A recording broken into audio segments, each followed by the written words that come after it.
ሰላም ጤና ይስጥልኝ ውድ ተከታታዮቻችን፣ ዛሬ በአሜሪካ በፖለቲካ ውስጥ ትልቅ መነጋገሪያ የሆነ ሰበር ዜና ይዘንላችሁ ቀርበናል።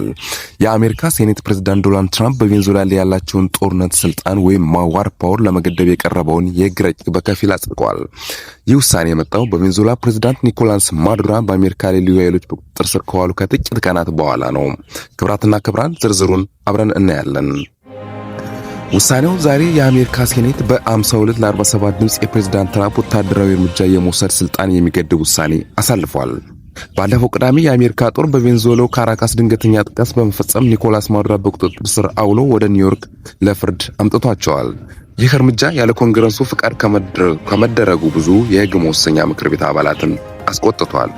በዲሞክራቲክ ሴናተር ቲም ኬን የቀረበው ይህ የዋር ፓወር ሪዞሉሽን ትራምፕ ወደፊት በቬንዙዌላ ላይ ማንኛውም ወታደራዊ እርምጃ ከመውሰዳቸው በፊት ኮንግረሱ ፍቃድ ማግኘት እንዳለባቸው ያስገድዳል። 5 የሪፐብሊክ ሴናተሮች እንደ ራንድ ፓል እና ሱዛን ኮሊንስ ያሉ ዲሞክራቶች ጋር በመተባበር ነው ይህ ውሳኔ ያሳለፉት።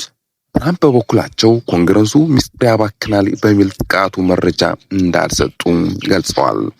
ሪፐብሊካን ደጋፊዎች ትራምፕ ማዱሮን በመያዝ ትልቅ ድል ተቀናጅተዋል ሲሉ፣ በአንድ በኩል ደግሞ ተቃዋሚዎቹ ደግሞ አሜሪካን ወደማያልቅ ጦርነት እየከተታት ነው የሚል ስጋትም አላቸው።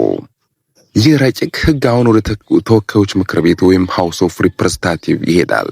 ነገር ግን ፕሬዝዳንት ትራምፕ ቬቶ በማድረግ ውሳኔውን ውድቅ በማድረግ ስልጣን አላቸው። ሆኖም የሴኔት ውሳኔ በትራምፕ የውጭ ፖሊሲ ላይ ትልቅ የፖለቲካ ጫና እንደሚፈጥርም ይጠበቃል።